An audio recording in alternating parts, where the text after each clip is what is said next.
Hello, and welcome once again to Hello. another episode of the Kandy Fontaine Show. I'm Alex S. Johnson, aka Kandy Fontaine, and I run Nocturnicorn Books.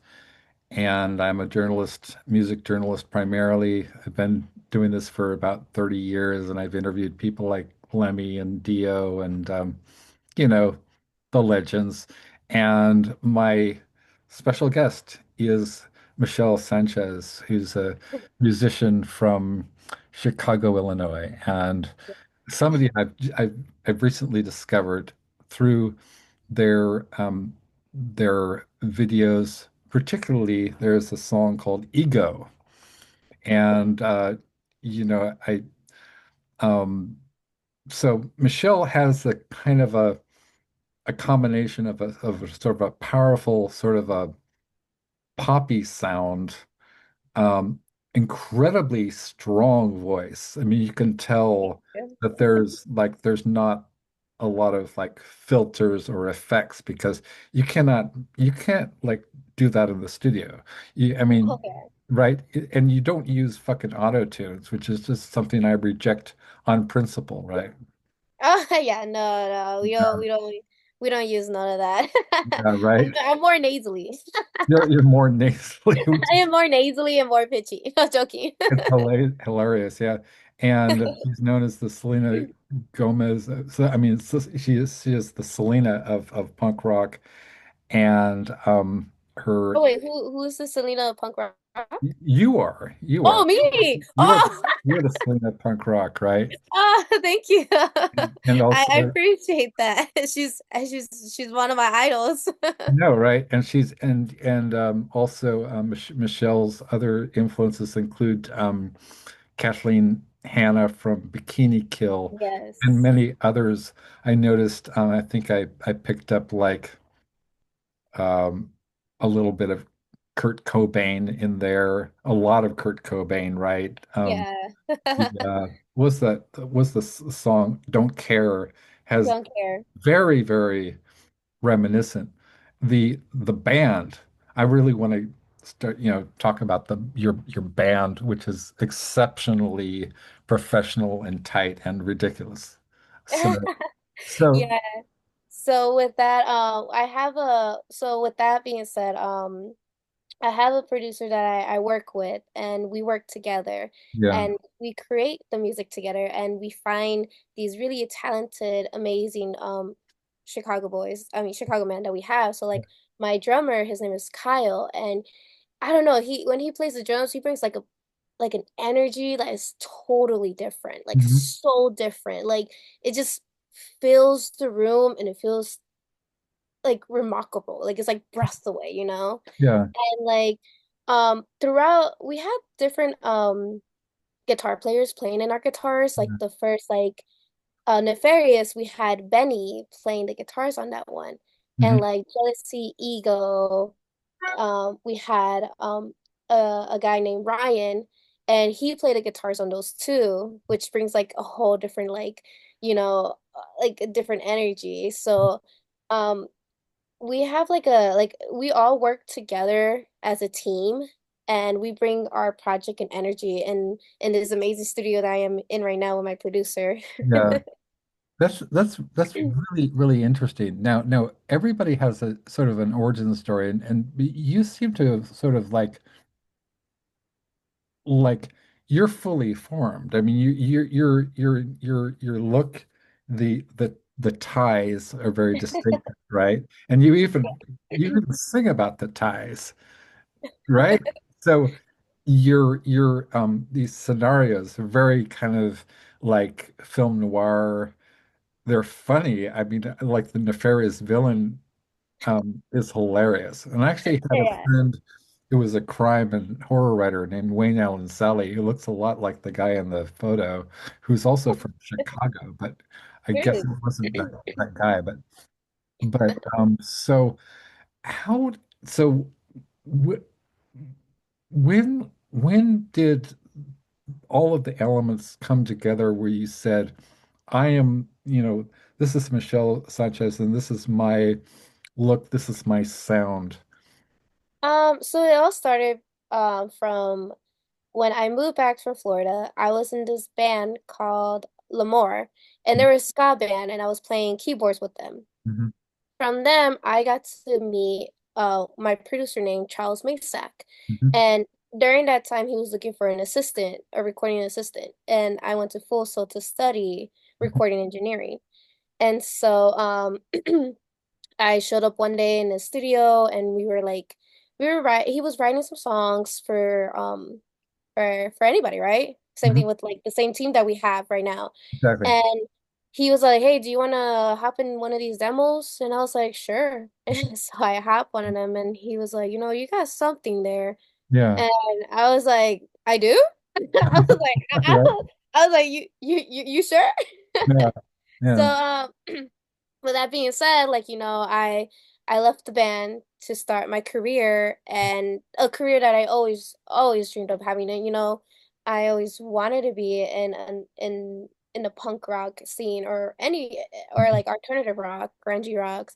Yeah. Um so I left that band to start this career. And Mhm. we both had like a mindset of what we really wanted to do. Yeah. I always loved the punk and pop punk energy, and I always loved the Brit rock and like alternative rock Right. and grungy rock. I mean, I love every type of rock out Yeah. there, obviously. And it's so hard to choose, it's so Yeah. hard. Yeah. But because they're all really good songs. Yeah. But we started off with that, and from there on we just it just became what it is today. And I always love the fashion of like Vivienne and Westwood, and I love the fashion industry, and I love how like it's glimmer and glam and like a little bit of edge in it, like Yeah. Green Day, how they dress like in a way. You're right. It's like very punk rock, but they just very like class. Right. That's also, I mean, it kind of brings to mind I mean, there's some iconic musicians that you kind of remind me of. You have a similar energy. At the same time, you are not those people. Like, for example, J-Lo or Gaga, right? Oh, I love Gaga. Right. Okay. She's my idol, man. Okay, right. So, and like some of the things you do, like ha, like in Nefarious Villain, where you go just like that, the the the the body English, the kind of the gestures, it's Yeah. very dramatic. So, with writing the songs, so do you primarily write the lyrics, or do you collaborate, or how does that come about? So most likely we collab together, Yeah. and we have other people that will give me the songs. So like Nefarious Villain, we had this lady from LA. Mhm. Um, we originally it was not gonna be called Nefarious Villain. Oh. We didn't like we like we me and my producer wrote the lyrics of called Girl Code, but we weren't feeling it. So Mhm. then we're like, you know what, let's give it out to someone. And so this girl, she was like, "Oh, let me write for Michelle. Like I have this cool idea." Mhm. And so she gave us the lyrics, and I just fell in love with the lyrics automatically because Yeah. it's such a good, like, the way she wrote the lyrics were so beautiful. I Mhm. think it's beautiful, it's very unique, very different. Yeah. And I fell in love with it. I was like, "Oh, we gotta record this right now." Right. This is too good to not be recorded. Yeah. you know? But most likely we all collab. 100% we collab. And sometimes, you get those writer blocks where Yeah. like, "Oh, I ain't got nothing right now." Like like I'm literally on a blocking mode. So Right. it's just like, so we like to I'm sorry, but Michelle, but what's the name of the lyricist of that song? oh yeah, her name is Madeline. Madeline. Okay. Madeline. Yeah, Madeline. I don't remember her last name, but her name is Madeline. Yeah, she's If you could please get in touch with her and ask permission to use that for us to publish that song, because I think it's so cool and it you know no, yeah, I love that song so much. yeah Yeah, that song is amazing. yeah I'm sorry No, but you're good, you're good, you're good. No worries. yes, so the kind of the production is also very, very strong, highly professional, production values, and it looks like $1 million. I mean, it doesn't really look like, you know like somebody's just, you know, DIY, video. It's classy. And I think you bring a lot of the energy and a lot of the style and the humor as well. And I've noticed like there's a lot of humor in your stuff. Could you talk about that? Because that's a little bit unusual, like I mean so many of like you don't think of, well, I mean, Kathleen Hanna is really funny as well, Yeah, but you don't really often think about punk rock. I mean, you think of like Patti Smith, very iconic, very yeah. kind of soulful and emotional, but you got humor. Where's that come from? Is that in your family or is that, Yeah, I guess you could say it comes from my family. Yeah, uh, I love humor. I love to joke around a lot. I like to make yeah, people laugh and make them happy and smile, yeah. because it makes me feel happy, And you always gotta be happy about in life, no matter what happens, I think Um, so. yes, I'm sorry. No, no, I mean, I think that's a very profound thing. I have some friends like my dear friend and collaborator Nicole Six, who's a screenwriter and actress, and she's currently just like doing a lot of work with catering now in LA, basically. And she's the daughter of Nikki Six. I'm not supposed to talk about that, but yeah, right, yeah, for reals though, yeah. Yeah. Nicole Six. I mean, I think she's going to eclipse Dad, like she already did like last week. But people like her, you face challenges, and she's one of my heroes because she's always very positive. She I know what she's going through, but you know, she brings that kind of positive energy. I think it's really important. So Yeah. where do you get that from? Is that like, I mean, if you've always been an optimistic person or Yeah, I always been a very positive person because of my mother. She Mhm. always told me be positive, always think positive, Yeah, because what you put out there in the universe will bring back to you twice if you're thinking negative yeah, or completely positive. But you yeah, always got to be positive, because yes, you will have your moments when you're thinking bad or when you're having a really bad day. Always look at the bright side, because there's always a bright side. There's always like the grass is always greener on the other side, always. And It- after a rainy storm, right. it clears up, you know? Yeah, yeah, it is. And wow. Yep. So I wanted to discuss like you're Latina and so that that heritage, how is that sort of inspired and influenced you? Uh, what do you mean? Like, Well, as far as Latin artists, or I mean, like I mean, like Bad Bunny is very big now, yeah, um, and I had a friend who's actually a friend of my partner whose name is Frankie Biggs. He's a Grammy Award winning yeah, DJ. You know Frankie Biggs, right? yeah, I know He's Frankie got Face, yeah. Frankie Biggs on his arm. It's hard to miss, but Yeah, there's a real kind of Latin music renaissance going on. So you yeah. talk about, artists like Selena and people like that, how they've inspired you. Um, so no, okay. So I did grow up listening to the Latin culture, I did, and in the household of Latinas. But I also Selena was actually a big role model, a huge role model, and she inspired me so much because she was this successful, iconic, everything that you could think of. She was an actress, she was a role model, she was a singer, she was a fashion designer, and she collabed with so many artists. Yeah, And her personality was so beautiful. She was always humble. yeah, and and she always tried new things, and that's what made me fall in love with her, is that like she was not afraid of anything. yeah. And even when she didn't, like, they say that she didn't know how to speak Spanish, but she learned how to sing properly in Spanish.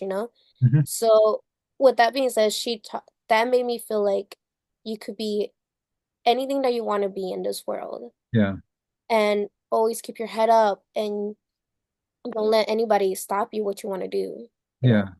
And she had an amazing performance and amazing vocals that I freaking loved, you know, Right. because it's like she's like, oh, she's badass, you know, Right. like Right. she Seriously. like the way she presented with attitude and like feeling is just like, damn, like Right. I want to be like her, you know? Like I so want to be like her. And when I was a little kid, like, cause like when I didn't speak Spanish until I was 15. Mhm. And and I had no idea that like I had no idea what she was saying or anything. But I remember when I was a kid, I would always turn on the TV.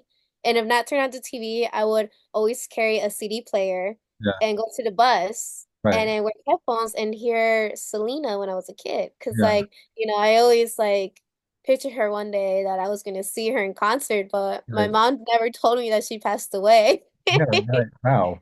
Yeah, Yeah. so it was just a great role model. I love that woman so much. And if it wasn't for her having the attitude, the positive, the humble, Yeah. and like don't be afraid, Yeah. I I wouldn't be here, you know? Yeah, I always remember that line in I love almost and right and he's in the movie where he says es un bra. Yeah, it's a bustier. Yeah, Daddy, it's a bustier. Madonna wears bustiers. exactly right. Yeah.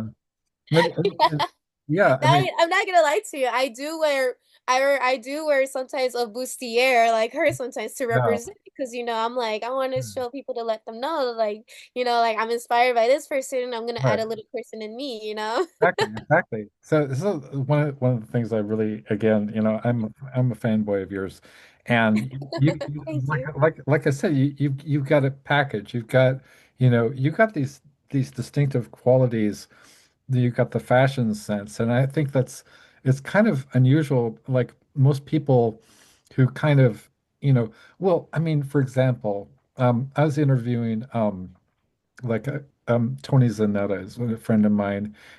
He worked with Bowie, right? He was the tour, Oh, tour manager for Ziggy Stardust and the Ziggy Stardust and the Diamond Dogs tours, And he said that Bowie was kind of boring, like what? before, like that he wasn't really like. I mean, of course he was electric, he was iconic and everything else, but that as a performer until he and Angie Bowie kind of like colluded and collaborated and basically like chopped his hair up and dyed it, carrot orange or whatever. And Yeah. all of a sudden he's the spiders from Mars and that kind of thing. Yeah. Um, but usually it's sort of like it takes an entire, pit crew and you've got your producer. But Yeah. but My best friend producer that helps me a lot. Helps me yeah. so much. So, okay, so there's Nefarious Villain. It's a very kind of I urge my viewers to check this out, all of your videos because they're all unique. Yes, they're Um, very unique. Yeah, all every one of them are unique and they're all fun. uh, They're all fun to do. Like I remember when me and my producer we were sitting down and discussing yeah. about what should we do for Nefarious. And we were just sitting there in the studio and I was like, well, she's talking about she's feeling wicked. She feels like going for a murder scene, right? He goes, yeah. I'm like, let's have my band guys be murdered. Yeah. And I was like, and I told him like, but I want you to be in it. He goes, oh my God, Michelle. And So I that's thought it was your pretty yes, that's cool. your producer? Yeah, the producer, yeah. The Oh guy that my you God. see that falls, that's my Yeah, producer, yeah. yeah, that's hilarious. Wow. Yeah, it was so fun. That music video was so fun. I had the best time of my life doing that. But Eagle was actually another one fun one too that I had so much fun doing. Mhm. Yeah, ego. So let's get into ego. That's because that's my introduction to Michelle Sanchez and I think probably a lot of people. How do you get that? Like obviously. you're doing something to boost the algorithm so that, people like me start seeing your videos, and I'm like, clicking on them, and I was like clicking on them and clicking on them because I Yeah. was just like, you gotta fucking ego. It's like it became my theme song, man. Because there's so many people that I know I would apply that to, right? This Yeah. is like a Yeah. perfect revenge song, right? So Yeah. how It did is. that song come about? It's so funny. So, so when I left the band Lemoore, Yeah. um, so when I left that band, my producers were like, "Hey, what do you want to write?" And I was like, can I write about a song about my old band members?" And he Oh, goes, "Oh no, Michelle." And oh, he's like, "You really want to burn the fire?" And I was like, "I don't yeah, care. I have so much yeah, emotion inside of me." And so we yeah, so it was, I remember it was me, Chuck, my producer, and Ryan Pettiker. And we yeah, were sitting down together, and and this is when I was just like I had so much emotion because during that time it was like a really bad time. I couldn't write anything down, but I just wrote down like what I would like to say.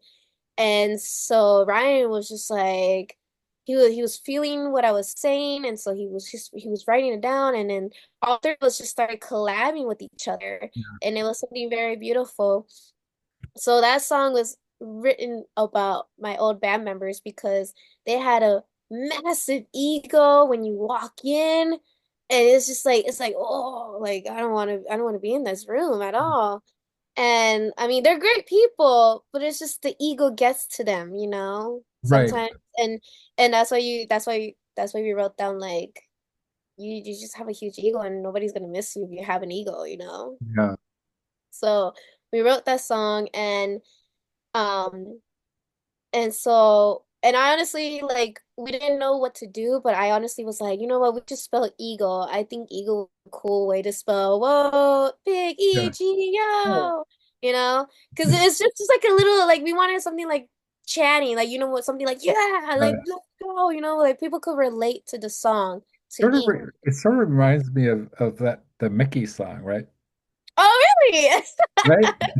I never noticed that. Oh, Mickey, it's a fine. It's sort of like a cheerleading thing, you right? You're Yeah, we oh, kind of we were EGO, your yeah, we daughter's were gonna thinking. miss you. Yeah, I was honestly thinking when we were doing the cheering, we were thinking yeah. of YMCA. YMCA, yes. Yeah. YMCA. Yeah, YMCA. YMCA. It's fun to that is yeah, I'm yeah. Anyway, there's a No, long you're good. story about It that was song. it was the YMCA and Gwen Stefani, Holla Back Girl. This Yeah. shit is bananas. Bananas. Bananas. Bananas. Yeah, I mean, I long distance dated this woman in Virginia. Actually, two women in Virginia. Long story. One of them was a romance novelist. I don't know, man, but and she introduced me to. She was like, yeah, Gwen Stefani, and her solo stuff and that song specifically. I was like, yeah, this rocks, man. This is Yeah. cool. Yeah, the way she uses like the different culture, like Japanese culture, whatever. Oh yeah. And, No, man, the Harajuku Barbies. yes, exactly. So I really like that, and I also love fucking Madonna. I mean, you gotta You have gotta love Madonna, man. If you you don't gotta like love Madonna, then Madonna. who There's are you? something wrong with you, She's the right? goddess. She's the reason why all these women like Lady Gaga, Right. Chaperone, um Selena, and like obviously me, Right. and like all these females. If Lady Gaga was not I mean Lady Gaga, if Madonna was not Yeah, here, we would not have anybody. exactly. She changed everything, and she's Yes. the goddess. That woman, I love her so much, and God, I would love to put her one day as a collab with. I would love to collab with her one day. It would be my dream come I mean, true. with your attitude, seriously, I mean, I can see that happening, and I wish that for you. So I'm just like Madonna. If you're watching this, no, I don't like it. Right? I but mean, you we're never neighbors. know, She's right? from Detroit, right? Right? I mean, if I can, collaborate with Jarbo and Carrie Lee Chrome, then Oh, anything's possible, right? yeah, anything's I possible. mean, As long as you think positive and you keep thinking it I, and you're manifesting it and you work Madonna, hard, anything's possible. Madonna. So also like, I guess some other, well, I did work with Terry B. Murphy from My Mm. Ruin, who's amazing. This is the cover story that we did. Oh, that's so cool. Thank you. So, so this Karen Crisis from Crisis and Ethel Dueth, and um, she's not really working now so much, but she's became a sort of a new age author and a witch and a healer. And so I did this magazine, Juggernaut, the magazine of extreme music, back in the 90s. And I had Karen Crisis on the cover. It was a very, very strong performer and even though she was on Metal Blade Records, she didn't really sell as many. Obviously, that's like they started out with like bands like Metallica Yeah. and they had Slayer and all that stuff. So she wasn't one of their bigger sellers. And people are like, "Why are you putting Crisis on the cover?" And it's like, because their songs slap. Um, Yeah. right? And then she had that like powerful powerhouse energy. And then I wanted to interview Terry B. Murphy. Terry B. has like originally worked with like Eazy-E from NWA, right? So that's how Yeah. she started out. She was on Comptown Records. And I swear this happened. Like, I go into this coffee shop in West Hollywood, right? And there she is. And well, actually, I had I started out. I was like I came in ahead of time and I bought a bunch of cookies. I'm sitting down there, and then it's fucking Terry B. Murphy, and and she sits down, and I'm like, holy shit! I couldn't concentrate. I thought it would be weird to eat cookies in front of Terry B. Like that would be weird for some reason, right? Yeah. And she said, "I've got your magazine on my wall, man." And I was like, "What?" It's like, "Yeah, I've got it on my wall." And I was like, "Holy!" And that's why I agreed to do this interview. Yeah. Like, no Aw. way, no way, right? Yeah. I was backstage with I was I was trying to visit with Tina Root from uh Switchblade Symphony, who's no longer a musician, I don't think. She's in real estate or something like that. And I'd done a huge interview with her, and she was kind of like this goth sort of valley girl. It's like, oh my God, that was such a long interview. And I was like, yeah, we gave you a lot of press. And it's like, yeah. And she was kind of like standoffish and dismissive. And I was like, I felt so bad, right? I felt like, Yeah. what did I do, right? We got along so well on the phone, and now you're all like pissed off at me because I gave you this Oh. huge story, right? So I made up some excuse. I was just going to slink off and die because Tina Root is an asshole. No, I'm just kidding. But she No. kind of is though, right?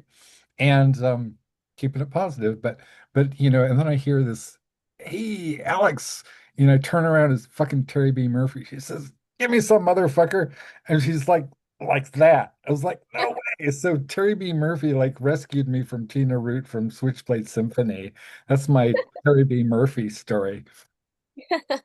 Oh my God, that's crazy. It's craziness, right? I mean, I was backstage with Motorhead, all this stuff that can happen to you if you just you know, say that, where I am right now is great.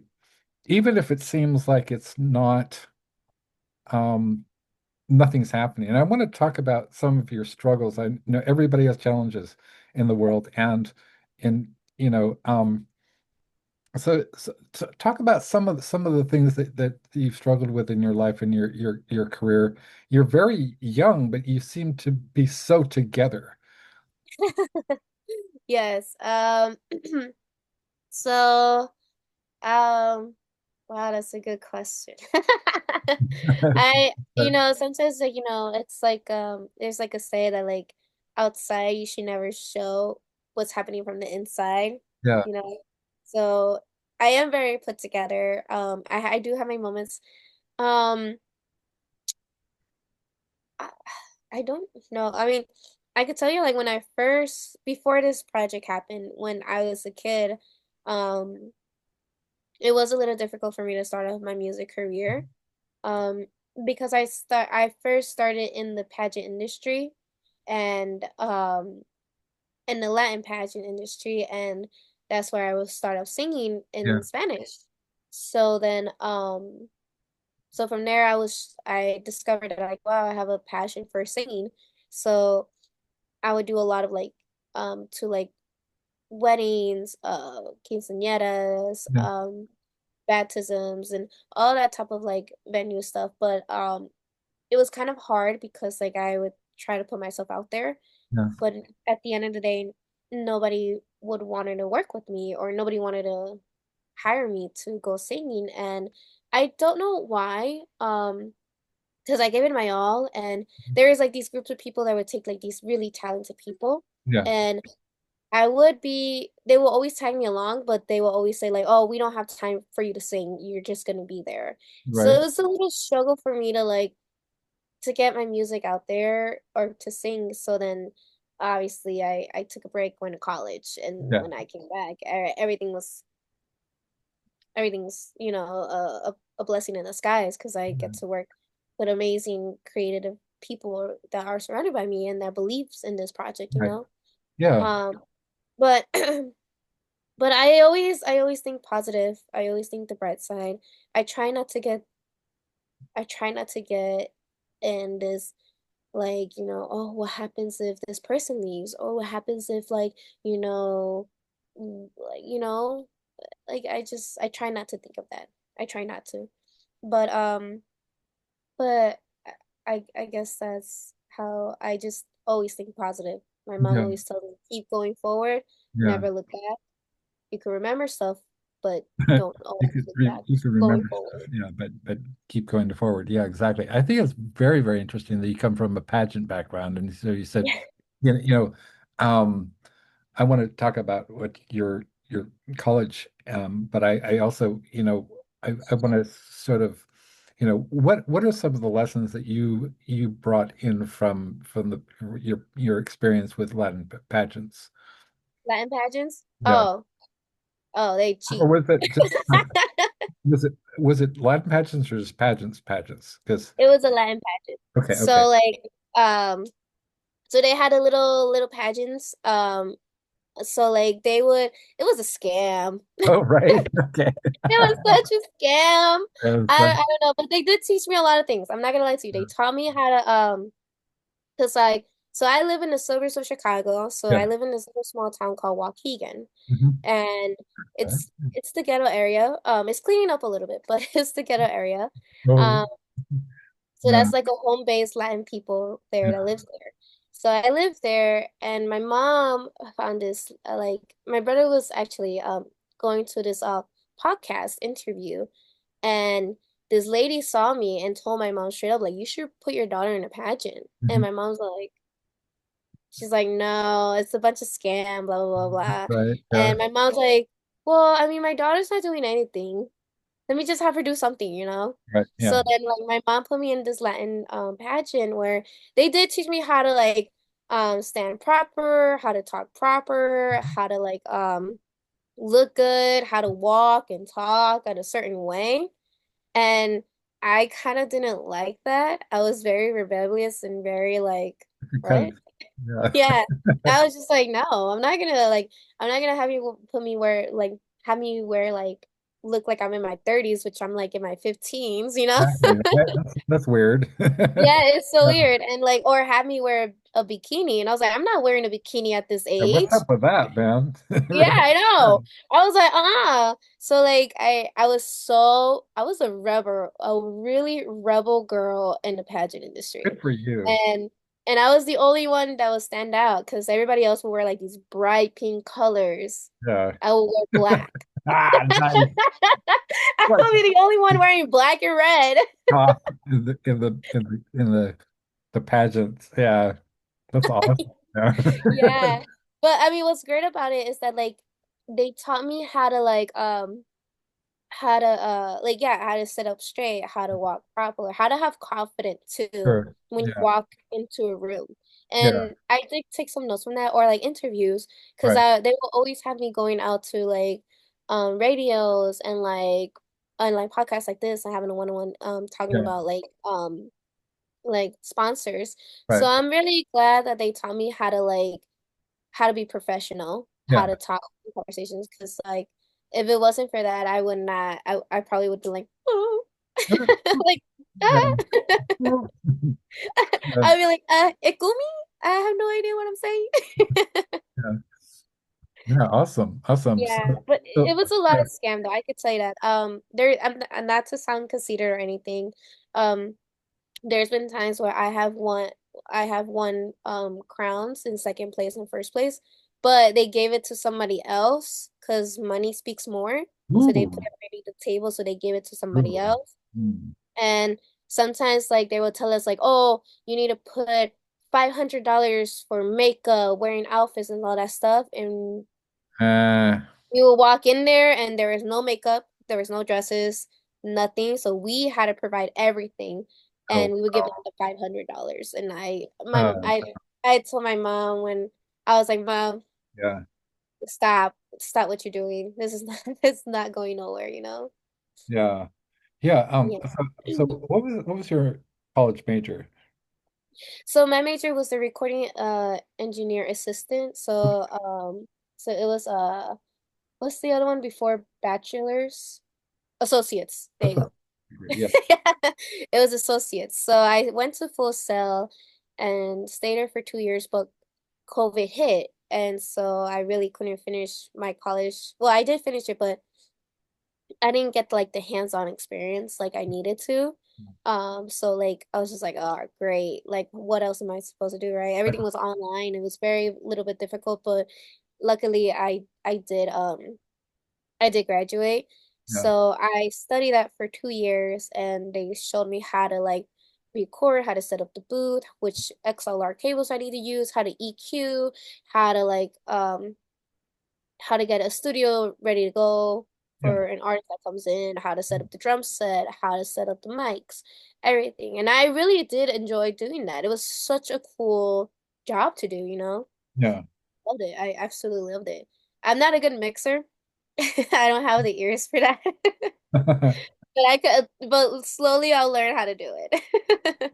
That's what I want to talk about the production because you and your producer have obviously have a great relationship and you have and your collaboration as I could tell instinctively even though I didn't really know about like how closely you work with the producer but one thing that I did notice and I'm very closely attuned to production values and even though I'd never heard of you and you only had like 300 hits here and whatever views, but I was like, why is this not like platform? I mean, this deserves a huge audience. It's Oh, I know, and I'm praying and I'm manifesting it that like I want these songs to hit, but only time will come, only when the timing's right, you know? exactly.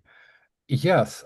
So like how it's produced. So, and I don't really know. I mean, you understand. You can tell me the sort of the technical aspects because I'm really fascinated by this. So, for example, when your vocals come in, when the chorus comes in on like "Don't Care" or well, actually, you know. I mean, ego comes in right away after that, a few seconds of total silence, which is just, I love that. I don't know if that was intentional or not, but it was just like all of a sudden, it's sort of like, it's almost like an analogy to to, to ego enters the room, right? Yeah, yeah, I mean, we wanted to do something like that. We wanted to do something that like, um we wanted the drums and the guitars playing together. Yeah. And obviously we wanted it to sound like a marching person coming down. Right. And we wanted to tell a story. So Yeah. like when I say you walk in with your head so big, it sounds like somebody's marching through Yes. that door because they have a big old head, you know? Yeah. And lines like your body's gonna miss you or whatever. I think that's hilarious. Yeah. Well, it's true. I mean, nobody's gonna miss an ego. Yeah. Y- Yeah. Oh, nobody's gonna miss. I actually heard it as your body's gonna miss you. You know that Oh, like because your ego is so big that it detaches from you no, altogether. like an airhead. And its own wardrobe, you know. Yeah. I mean, when was like so you've mentioned obviously punk rock, and I want to talk about some of the gigs that you've played out in Chicago, and specifically some of your favorite, gigs that you've performed, some, that you're looking forward to. What's that like?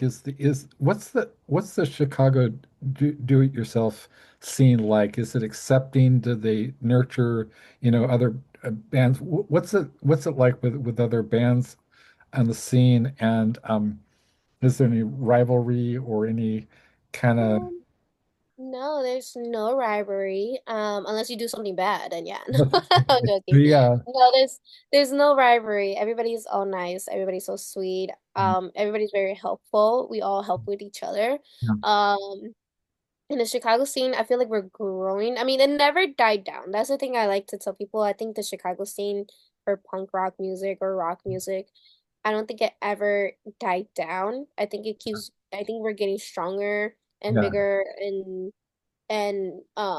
more talented because there's so much talent here in yeah, Chicago. So much talent. And I'm really looking forward to play in Chicago, like the Metro, Bottom Lounge, Reggie's, and like book clubs and all these great venues that I see in Chicago. And I'm really so excited for letting them have me one day like to perform yeah. um in the Chicago scene or like also like the House of Blues obviously or the Salt Shed Obviously, Arena. yeah, Like the Salt State Arena, that's like my goal, like right there, and obviously Allstate Arena, yeah, the United Center. But like those are like my goals to like to perform there one day, and I hope I bring a big pack of audience that will love. And if I ever get to a point to be like in the level of like Bad Nerves or like Bikini Kills yes, or like I'm on the Smithers, if I'm ever in the level of them, mhm, which I always like, manifested, I would like to do support local bands anywhere I go, you right, know. Even if they're just starting off, I would love to help them out as much as I can, you know. yeah, Um, because sometimes it's a little difficult. Not too much, but exactly. but to like have your music out there to be heard. Um but I have played in three venues so far. I have played in Cobra Lounge Hmm. and I have played in Liars Club and Rock House. Yeah, Um, not too long ago. They were like my favorite venues, but like Liars Club was my favorite one because it was like so edgy and punk. I nice. loved it, and it's such Yeah, a historical. It has a history behind it, yeah, and I loved it. I absolutely loved it. I love going to like those like cool edgy punk areas. yeah. I So yeah, you mentioned, and I'm like trying to, I'm imagining, so like what would be like your like dream lineup if you could play out with any other bands, my past dream or lineup. past or present, even if they're not, functioning right now. Right, that's true. That's true. Oh, that's a good one. Um, honestly, I will honestly love to do Bikini Kills because they inspire me. She Yeah, obviously, um, I would love to do obviously Selena one day. yeah, right, exactly. Yeah, I would love to do Bad Nerves, Green Day, um, Amona Smithers. Yeah, I love Amona Smithers. She's such a I her energy, bro. yeah, So amazing. yeah. Um, and I think I would do God, this is a good one. I'm trying to think of another. Oh, the Hives. I love the Hives. The Hives are such a great, amazing energy too. I would love to like that would be my dream lineup. So you have like okay, so like the poster.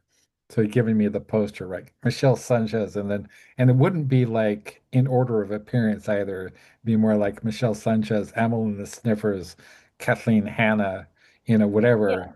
Yeah. And you know, that is just remarkable. I can just see this. I can picture it, Yeah. happening.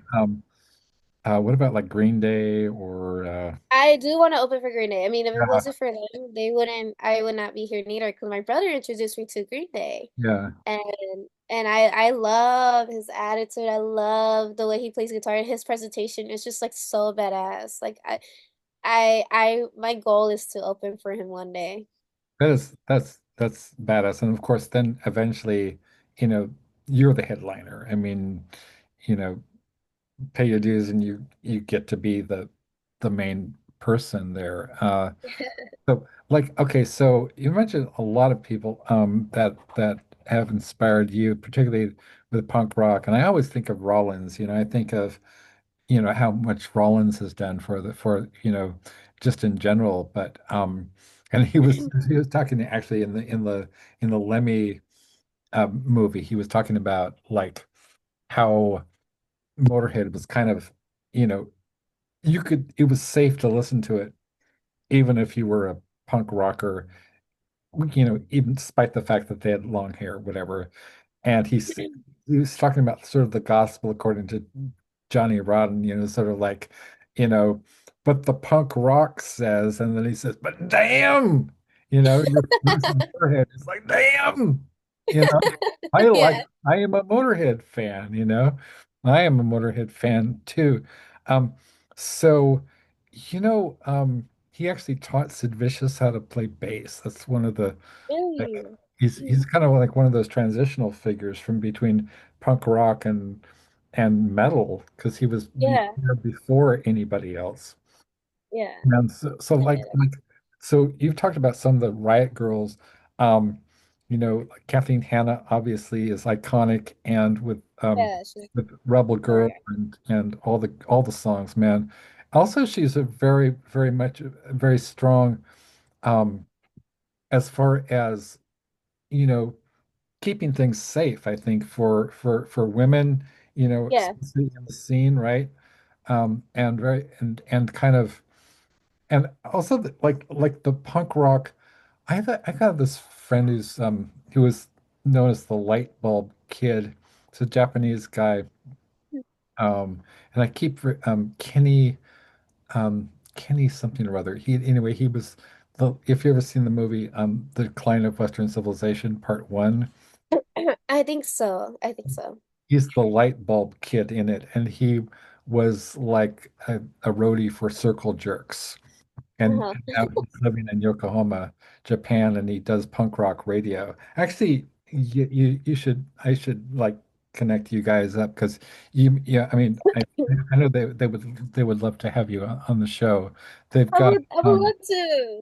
they've got like who's it was the guitarist for the original guitarist for Christian Death.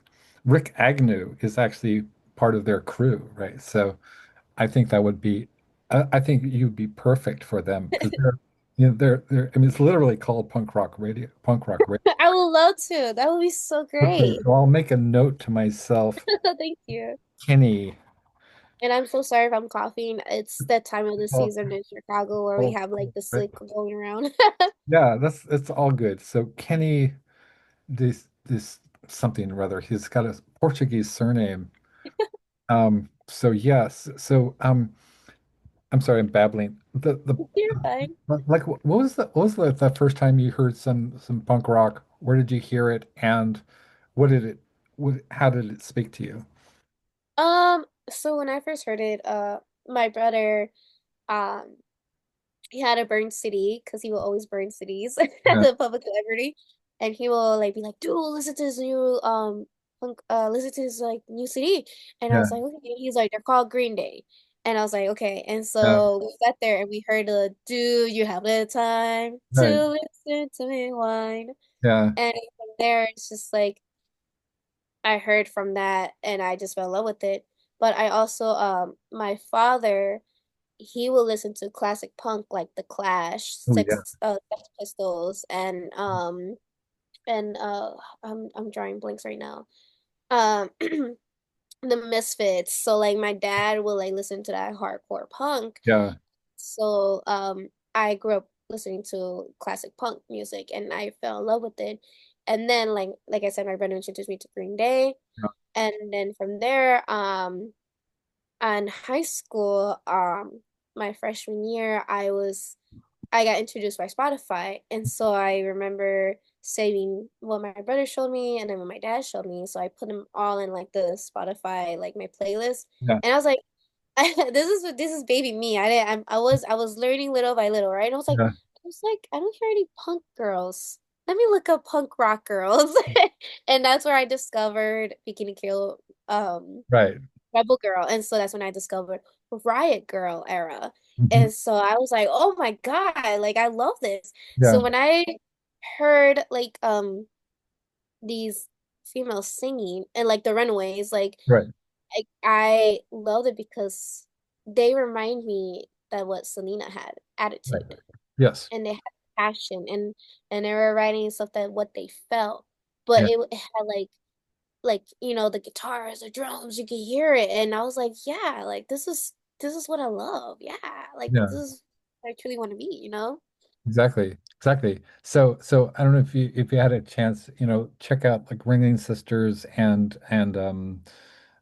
Iris Berry had a band. They didn't have a lot of um actually they well Ringling Sisters is Pleasant Gehman and Iris.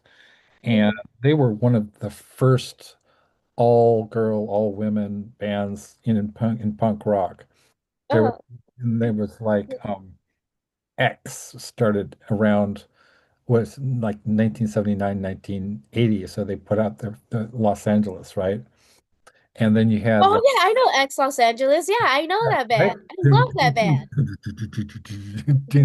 Right? yeah it Yeah, has like the cover of like the fire and with the X exactly. and That yeah that yeah I love that band that's actually like from the X-Lax, building. yeah John Doe got this. It was a huge like resin casting of a X of the letter X from X-Lax, right? And this building was being demolished. And he said, "Could I have that, please?" They're like, this guy's fucking nuts, right? So right but they say, sure, kid, you want it, it's yours, the building's nobody's like, like craving it, whatever, it's yours. So they took it home with them. that's so funny So fucking amazing. So yeah, so it was really, really interesting for me, spending like all that time in LA because um, X started out at Beyond Baroque and they met at this Wednesday the Wednesday evenings they had these free, and they still do. They have this free kind of poetry workshops, right?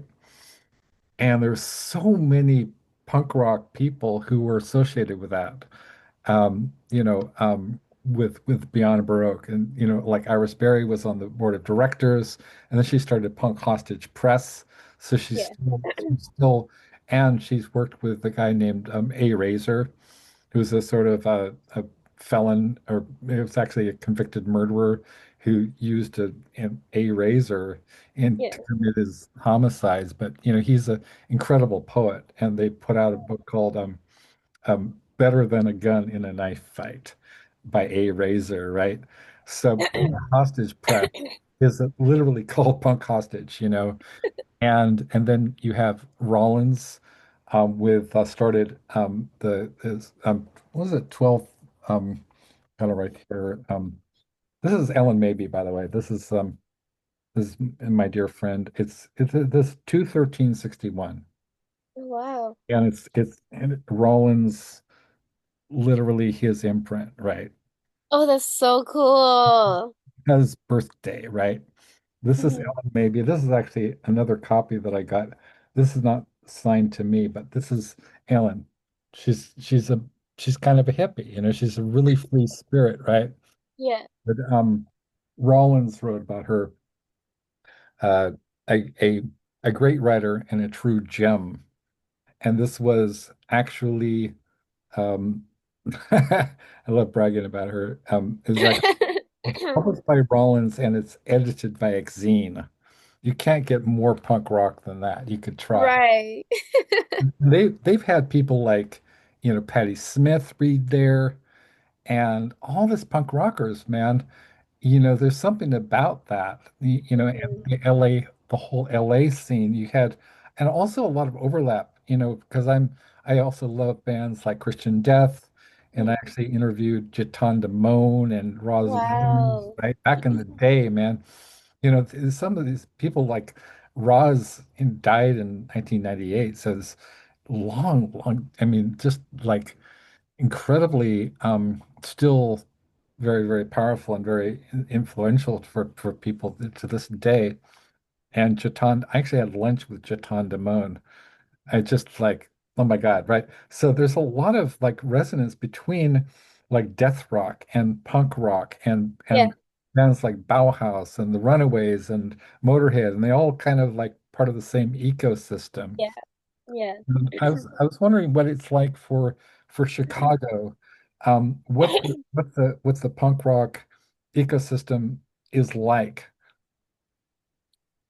Um, so we have like varieties. It's everywhere. You got like Yeah, um you have like the traditional punk rock, you have like hardcore punk metal, and you also got like the emo pop punk too. right. So we're like everywhere in Chicago. Yeah. And what about like screamo? That's a is that I'm not into screamo like that, so I don't know. I don't even know what that is, but I've heard that referred to. I barely know what emo is, but Oh, is that like emo My is like Chemical Romance? My Chemical Romance Yeah, or yeah, like that era. I yeah. love Chemical Romance too. They are That's good. They are good. Yeah. You remember that song Teenagers? they're gonna take off you the living shit out of me. Yeah, I Yeah. love that song. Yeah, yeah. It's some good stuff. Amyl and the Sniffers, I mean, it sounds very amyl nitrate. So I'm not as familiar with them. What are they like?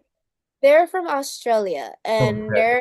they're like riot girl punk rock Oh, I punk got pop, this. like not pop punk, sorry, punk and like hardcore punk or like punk rock. Yeah. There's a band called, have you heard GBH? GBH just sounds familiar. Yes, they're from England, and I believe they're from England anyway. There's this MTV documentary called Punks and Poseurs from back in the 1985.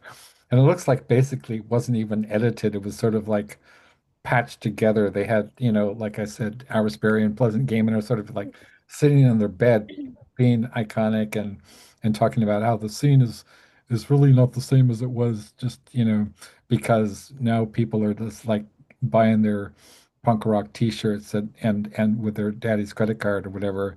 Yeah. It's insane. And they look like they're like just little kids or whatever. And then Pleasant says something like, um, this is like what is it? Oh, I forget. Uh anyway, so but this most of the it is really it really is kind of MTV before they got, sort of professional, and they just have Yeah. this big old hunk of the documentary is basically GBH. So it's sort of like they almost forget about Iris and Pleasant, and then all of a sudden we're watching GBH.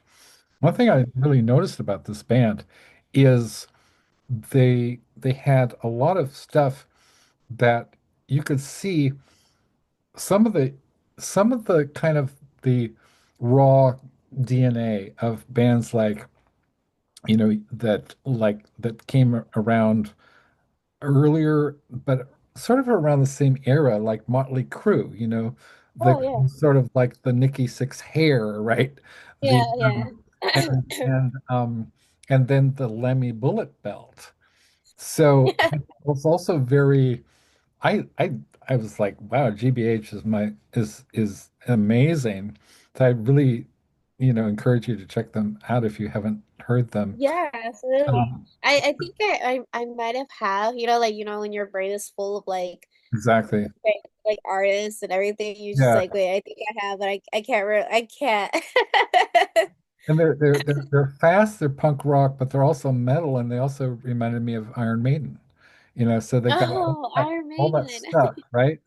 All that the song structures seemed very kind of Maiden-esque, and particularly like early like Paul Di'Anno era, like rest in peace. Paul Di'Anno passed away a few years ago, Yeah, sad. and but his look was very kind of punk rock. I mean, the early Maiden stuff was a lot more, and then you've got Slayer, right? Slayer had a Oh, lot of yeah, punk rock Slayer. stuff going.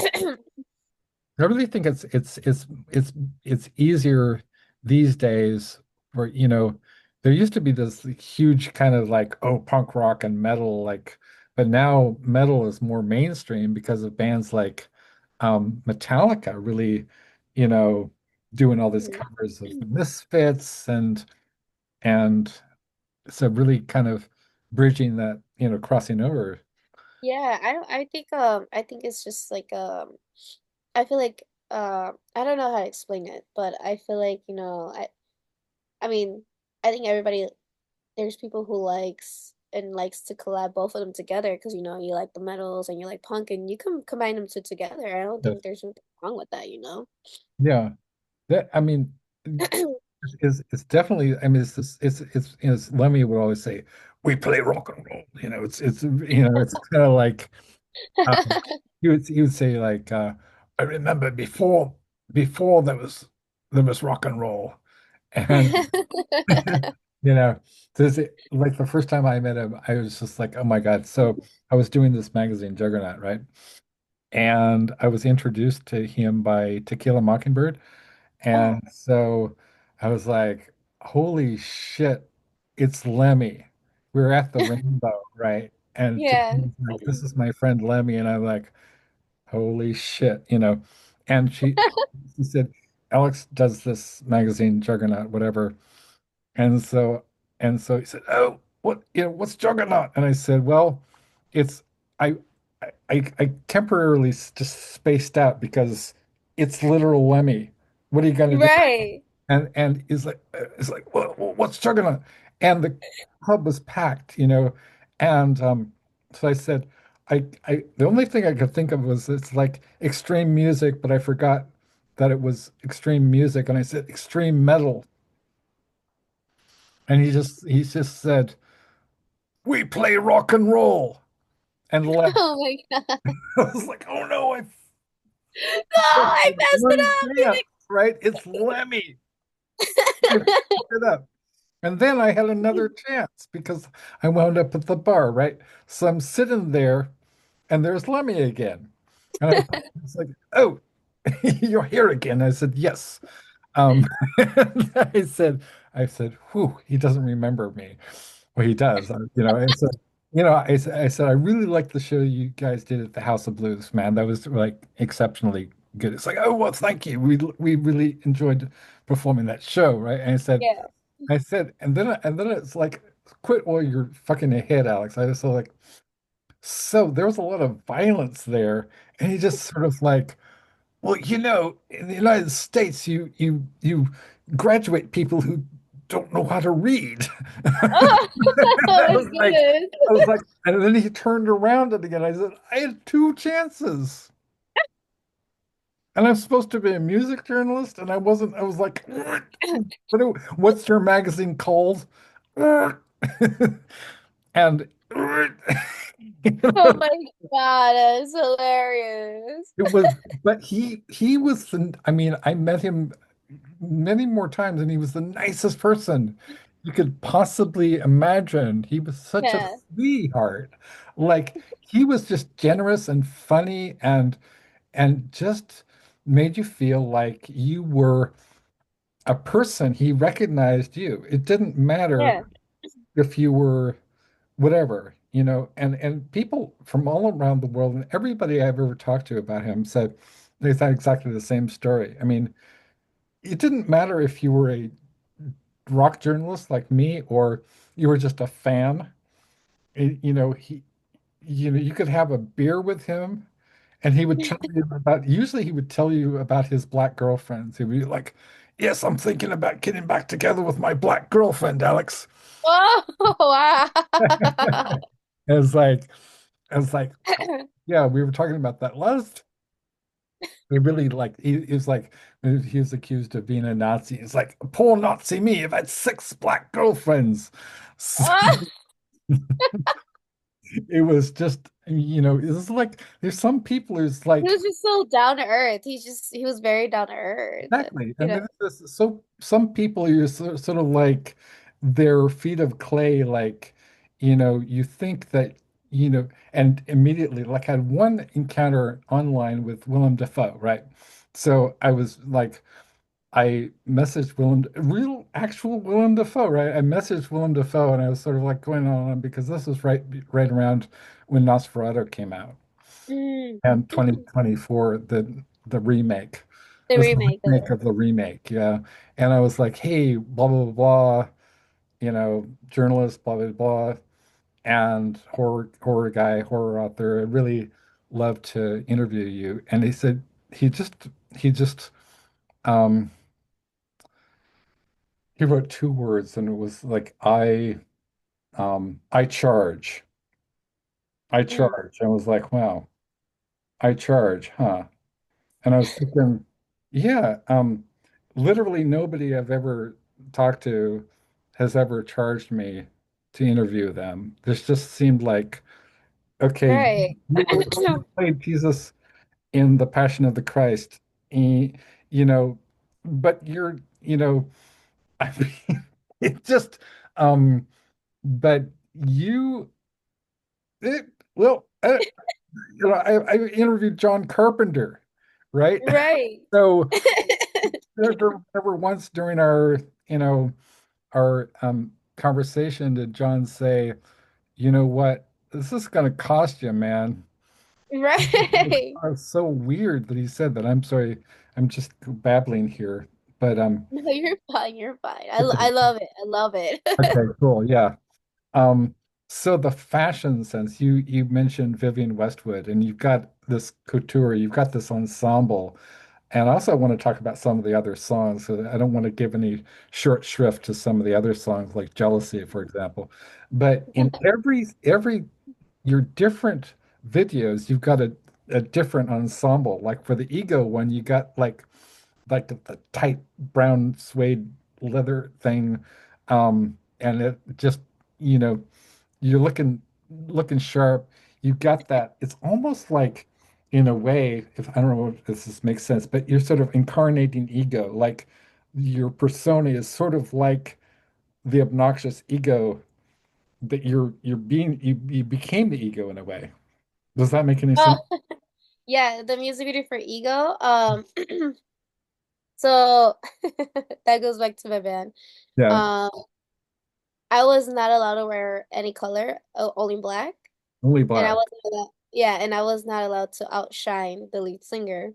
Oh, you were not the lead singer? Huh? You were not the lead singer? For the old band, no. I played keys. What was wrong with them? Well, okay. So originally, the guitar player that found me, he Mhm. wanted another lead singer. Yeah. He wanted like two girls singing together in a band. And I said, yeah, I could do it. Yeah. But the lead singer, she did not like me. She didn't want another girl in there. And she was like, no.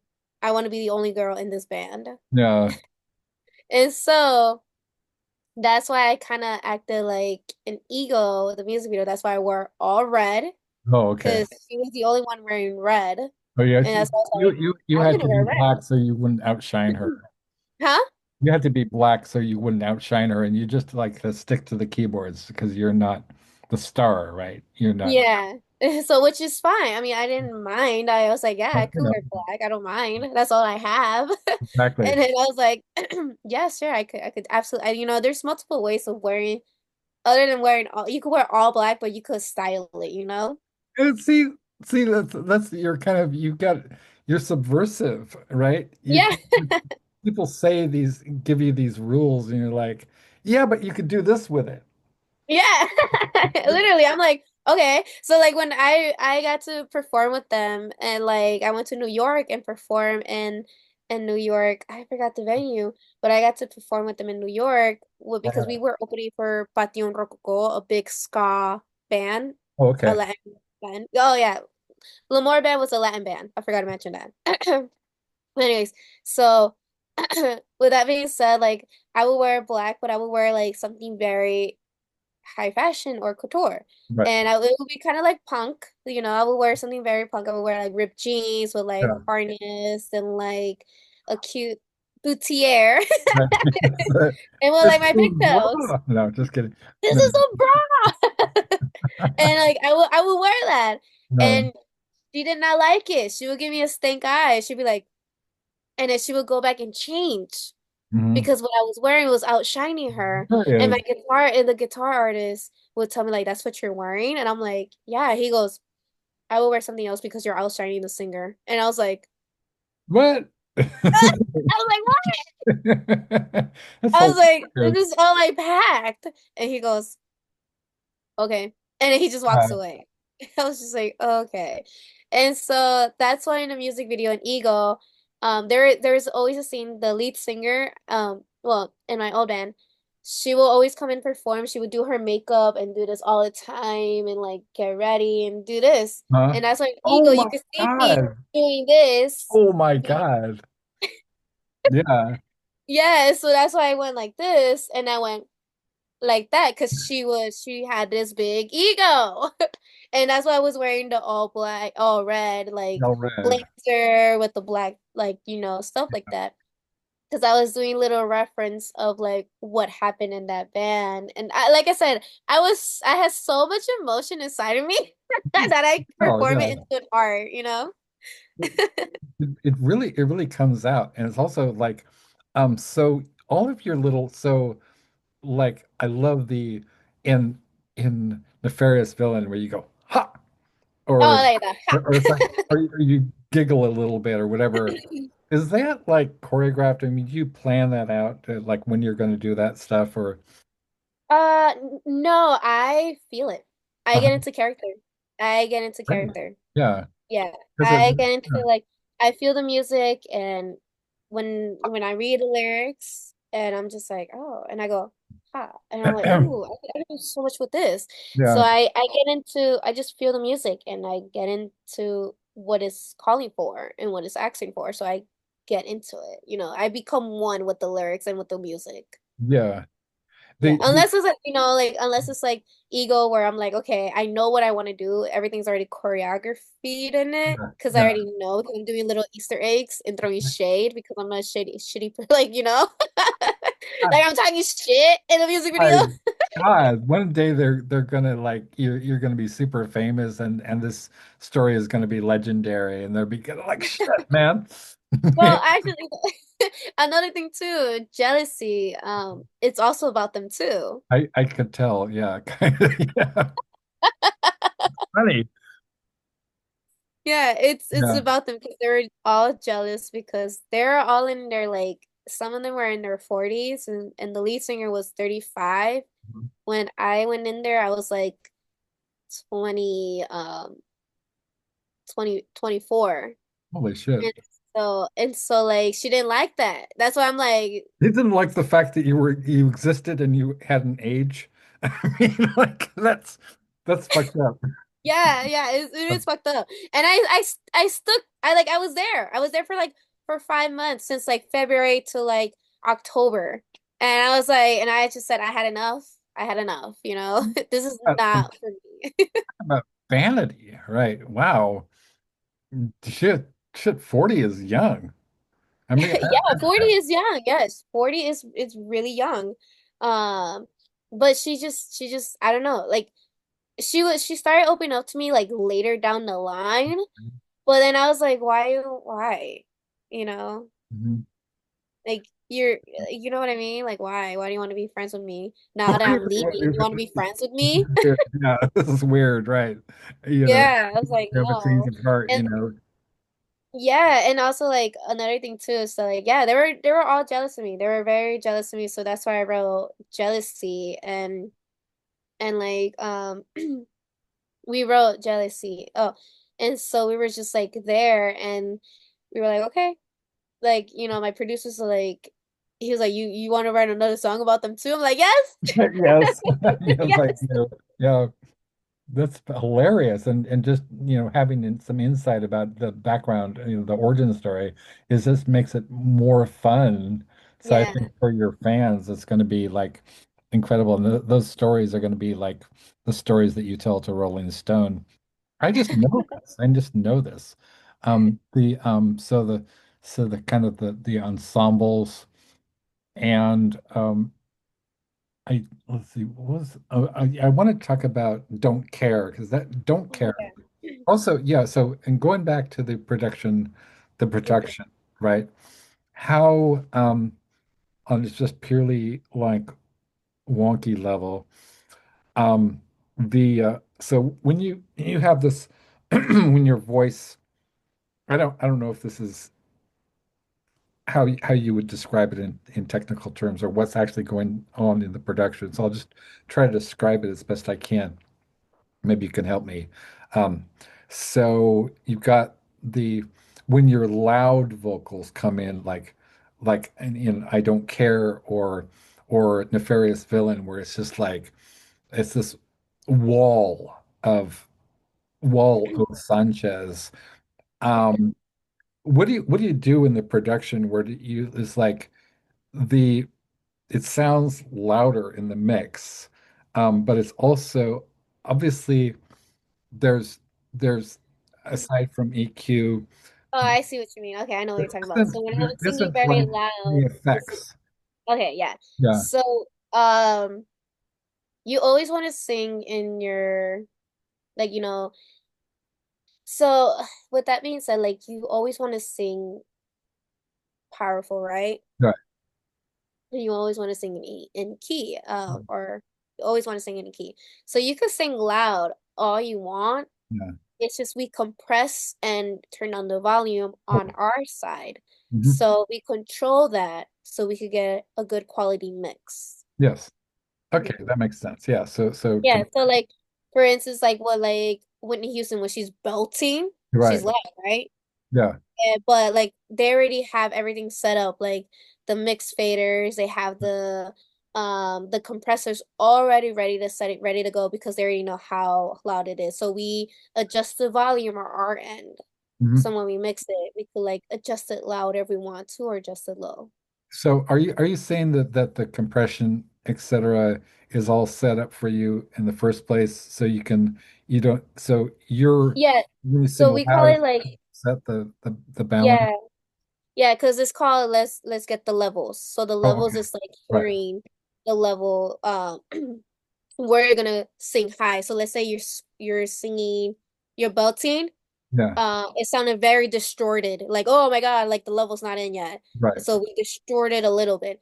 But when you're belting and the levels are right, it doesn't sound distorted. It sounds clean.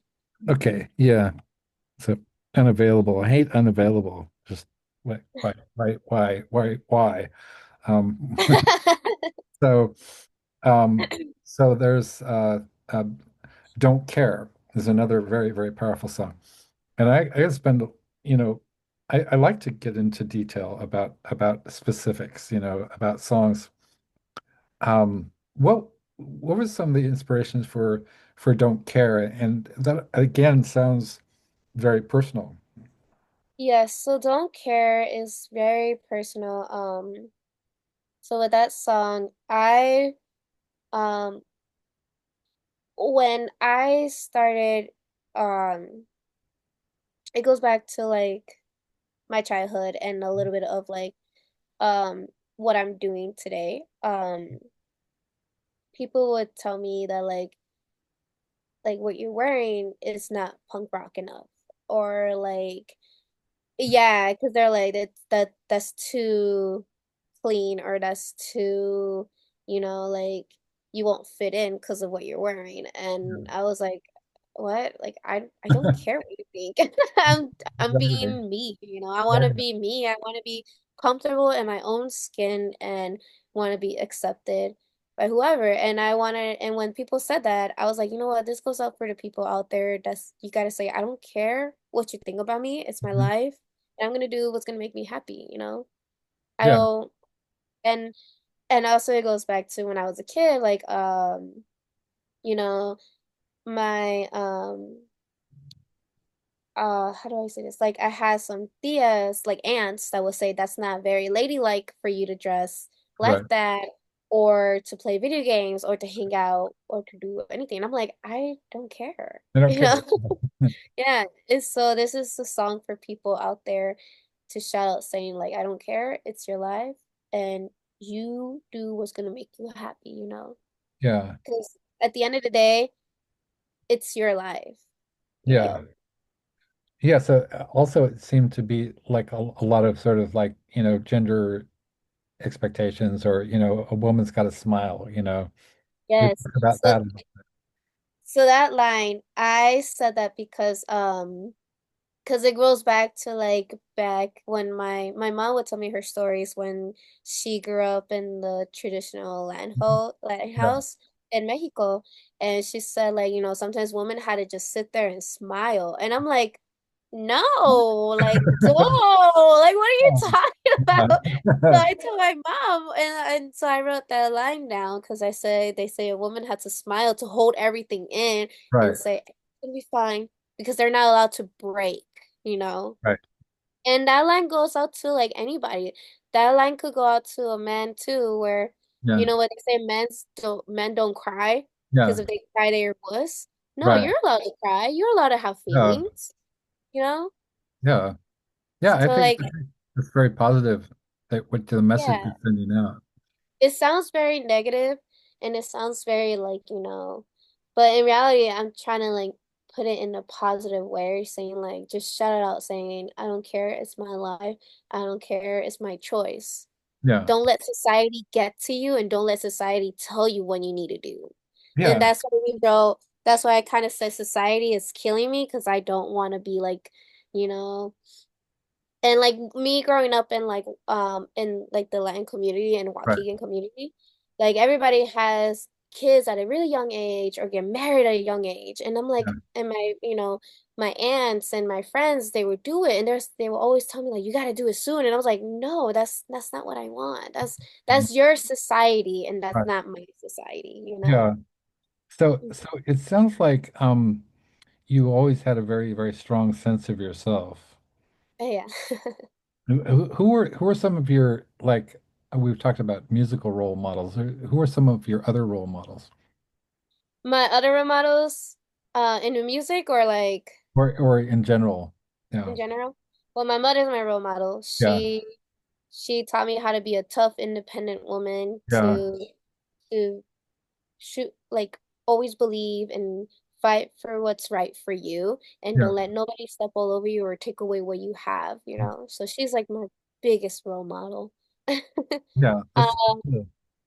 My other role model was Lady Gaga.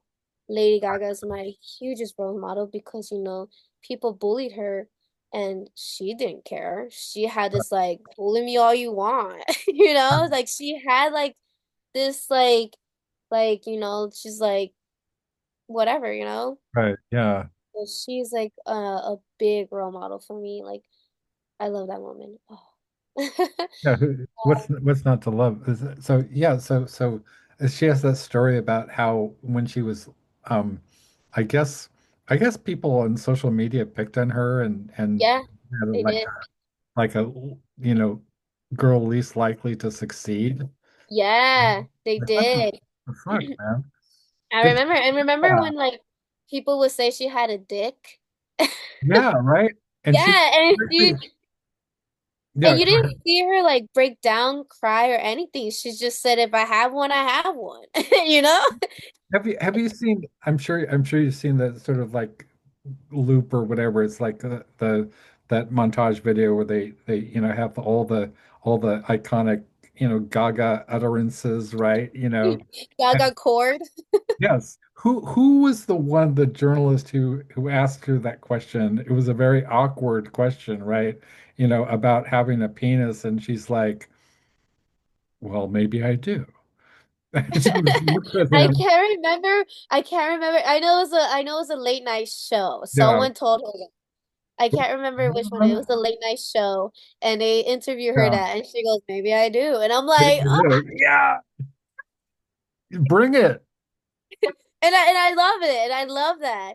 So she just had this like it was like a slap in the face, you Exactly. know? It's like Yeah, all those things, and it's sort of like this whole set of expectations that, well, first of all, with journalism, and I don't know how many interviews you've done or how many podcasts you've done, but like, you're my second one so far. what was the first one? The first one was in I believe in December. This Wow. guy, it was called One Fun Guy. He was my first um podcast I ever done, and he was so friendly. He was so friendly, and he was fun, and we talked about a lot, like obviously like the Chicago industry. How did I start off, and all this stuff, which I love, you know. And I love talking to you, and I'm having a great time with Likewise. you, honestly. Likewise. Michelle, you're awesome. What was that? So yeah, so let's talk about Gaga a little more since we're fans, and I just like there's so many things about her, Stephanie Germanotti, I guess Stephanie Germanotti, something like that, right? Oh yeah, Yeah, I remember. I but remember when the whole Illuminati started, but I mean her name, and she does this kind of a sort of a charity that her mom also does, like runs that charity. I forget. Anyway, it's not important. So, but like the time when she was at Juilliard, and she would just like occupy the piano in the sort of the main area, sort of the lounge area, right? And she would just yeah, like practice on the piano. And I think I sort of identify with her because I've always been kind of obsessive, about like being ambitious, it's like you're alive, right? This is it, right? yeah, You know, whatever you're going to do, whatever small talent you have, there are people who are mediocre. There are yeah, people who are dumb, and they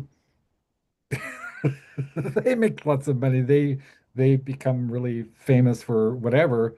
yeah, No, it's not. I mean, and there's so many different kinds of intelligence. Like yeah, I have learning disabilities, so I had to overcome challenges. Like I can't do math for shit. But then there's other things that I can do that nobody else can do. And it's yeah. sort of like instead of saying I can't do that, it's like, well, what are you passionate about? Mm. And I feel a kindred spirit in you. I really feel that you are kind of like somebody who has you're considerably talented in a number of different areas, and you take that and you're you present yourself, and I think you're a real role model for young women, just people in general out there. Just Michelle Sanchez, go to her website, check out her stuff, buy her, you know, her albums, support her. Let's make Absolutely. let's make you like, the superstar.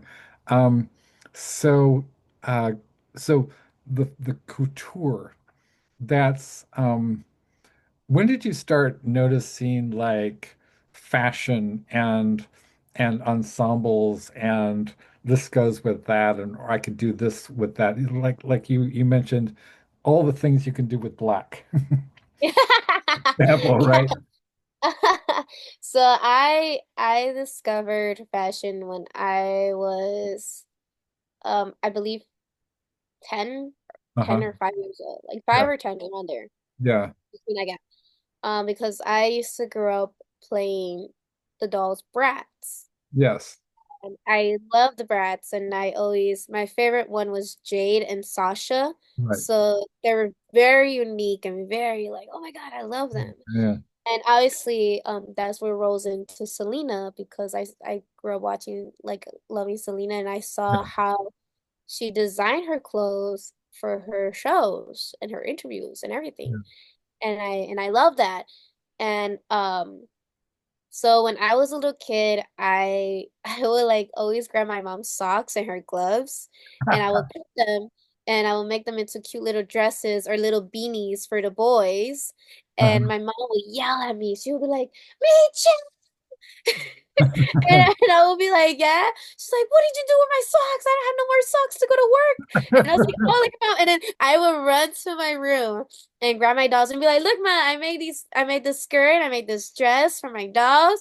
And Yeah. she would just yell at me, but then she'd be like, this is beautiful, but don't ever do it again. That's awesome. It was awesome. So with that being said, like I just started like growing up and then I got to watch The Devil Wears Prada, which that opened up multiple I love doors. that movie. I love that movie. Are you gonna see part two? Is it coming out? Oh my God. It's So coming out in um, April. Meryl Streep, right? And And um Anne Hathaway. Anne Hathaway and the British actress. I forgot her name, but I know her. I Um, love her. She is so beautiful. Ugh, I also I read the novel. It's I want to read the novel. I never got to read the novel because I'm so, when people watch the movie yeah. and then they read the book, it's not the same. I just remember like that scene where is it Emily Blunt, right? Emily Oh, Blunt, right, is in the movie, and her boyfriend is the guy from Entourage, right? yes. Yeah, I And believe so, yeah. and she's just been like yelled at about carbs, right? Yeah. Is it Anne Hathaway? Who's the bitch in that one? This is like, is it because like there's Emily, I think her name is Emily something. I can't remember her name. because is it Emily? Is it Anne Hathaway? Oh, so is Anne Hathaway and the guy from Entourage, right? Not Yes. Emily Blunt is the one who talks about carbs, right? Yeah, Yeah. that's the assistant. Yeah, yeah, Yes. yeah. She's the This one with the red hair and is she goes, Meryl I Streep. hate my job. I love my job. I love my job. I love my job. I love my job. I love my I love job. my job. I love my job. Give me the new Harry Potter, Yeah. right? And so there's a scene with the guy. I love Entourage, by the way. That was a really, really fun show, right? Um, Mhm. I don't know how you feel about it, but I think it was hilarious and kind of a mythic fantasy. It's like, oh my God, you know, um, like Californication is another show in that vein, right? Where you just Yeah. it's a complete fantasy, and you're a professor, but you're literally David Duchovny, you know, and you're like smoking weed in your office and you're Yeah. dating your students and doing everything completely wrong, and you would never get away with any of this shit. And your Mhm. friends are like people like Marilyn Manson. It's just a incredible fantasy. Yeah, no, for real.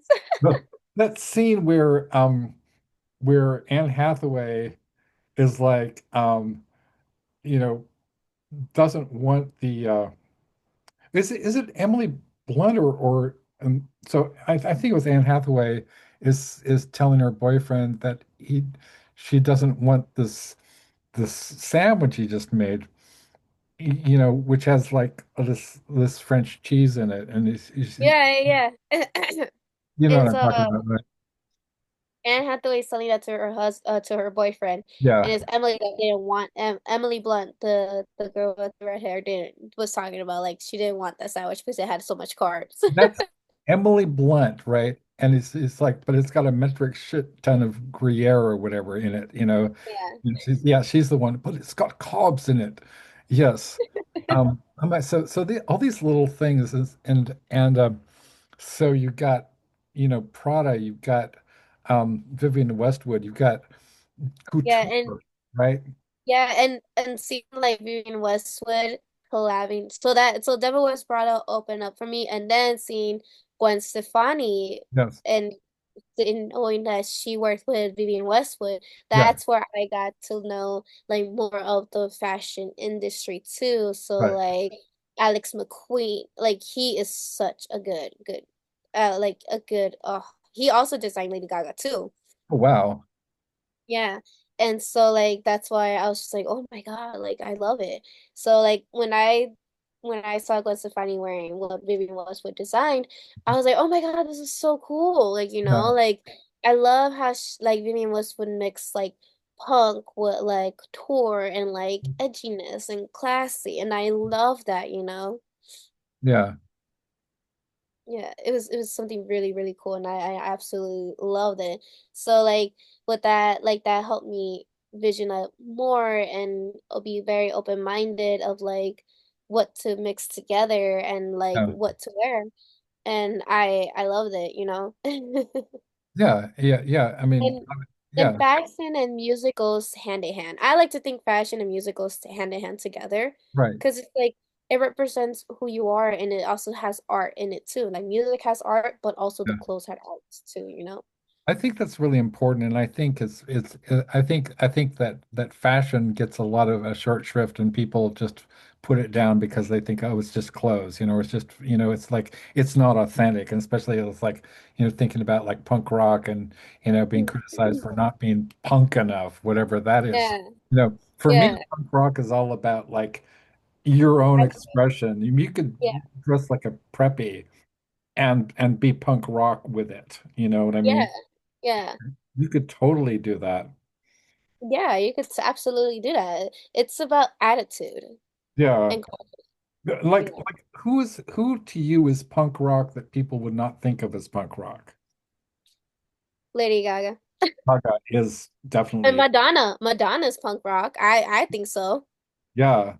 She did. She was a punk girl in the beginning, Yeah. but then she went into pop, and I think she is. I think she's very. I think so.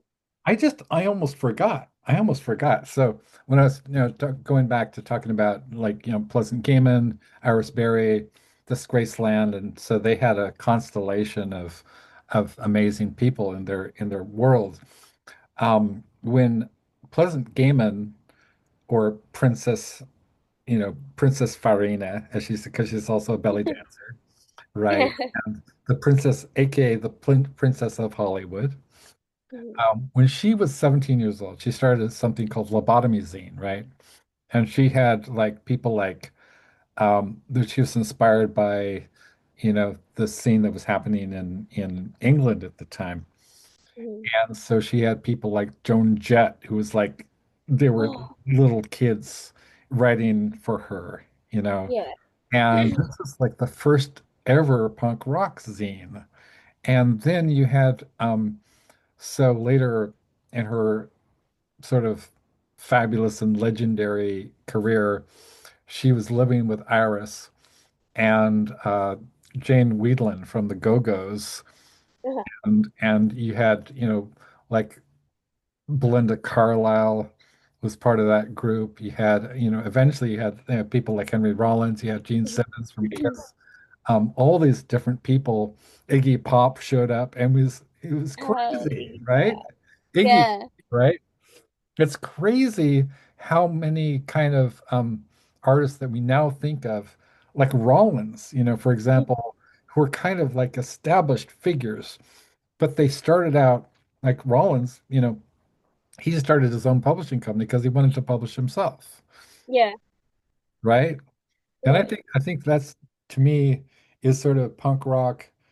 Um, it's not like it's not the clothes, it's not even the music so much. I mean, you could be punk rock and be a classical musician.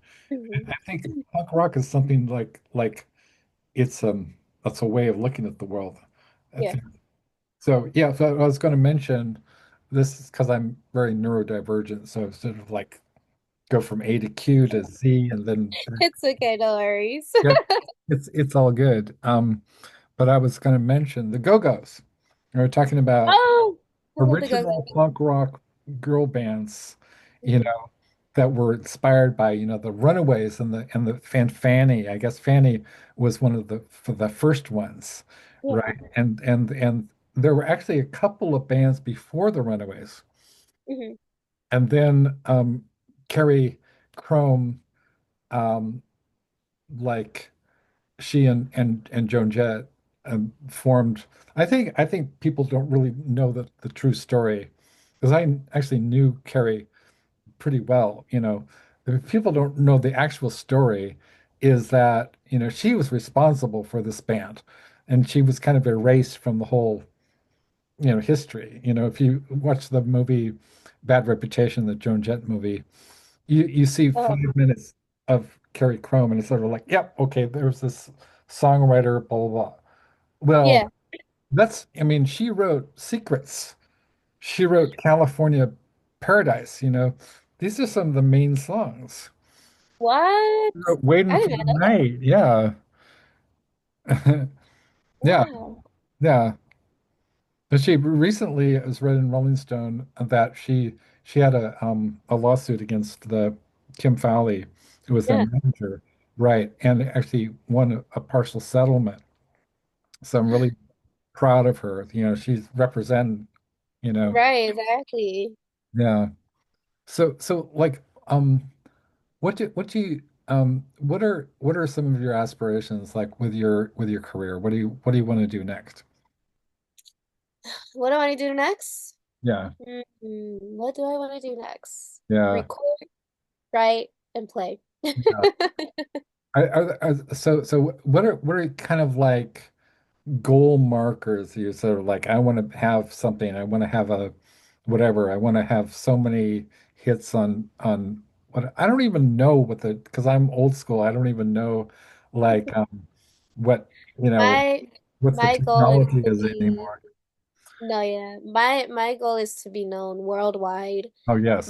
goal is to inspire many, many kids out there, and my goal is to be a successful, and I would love to be iconic and to inspire a lot of people out there. I want to be known worldwide and to help people out in the music industry too, you know. Yeah. What Tell are them that don't be afraid. You yeah. could do it. If I could do it, you could do it too, you know. So yeah, I was going to ask like what your message was, but you just gave it to me in a nutshell. So what are some of the things like, okay, so now we're fast forwarding 5 years, whatever, 3 years. I don't know. I see success like around the corner for you. I just Thank see it. you. I envision it. I noticed immediately there's a sort of like this, kind of like it hits you in the stomach. Like, Yeah. I mean, immediately it's sort of like discovering Patti Smith or something. It's like, holy shit, she's good. Why doesn't everybody know about this cheek guy? But so I don't know if there's a question in there. There probably wasn't a question. So you're like you have a platform. Yeah, this is a platform, but we don't really have a lot of, that's why I was astonished that you immediately wrote me back. I was sort of like thinking that you had a bunch of handlers. Jerbo, when I deal with Jerbo, she has people, she has Yeah. Jerbo has people. So when I ask for permissions or whatever interview requests, and I actually literally interviewed her for Metal Maniacs, but it was like, no, oh, no, I don't do interviews. I thought, didn't my assistant get back to you? And it's like, I love Durabo, but she's a little bit cold. You know what I mean? Sorry, it's not like anybody's going to care what I think, but so you have this platform. What do you want to tell your many fans like who look up to you now and they're like, I want to be Michelle Sanchez. What are you going to say to them? and you can, but you gotta be you. And gotta be Trying to like, you can be me, but put yourself in that yourself position, into you that. know? I always wanted to be like, Selena, right? Right.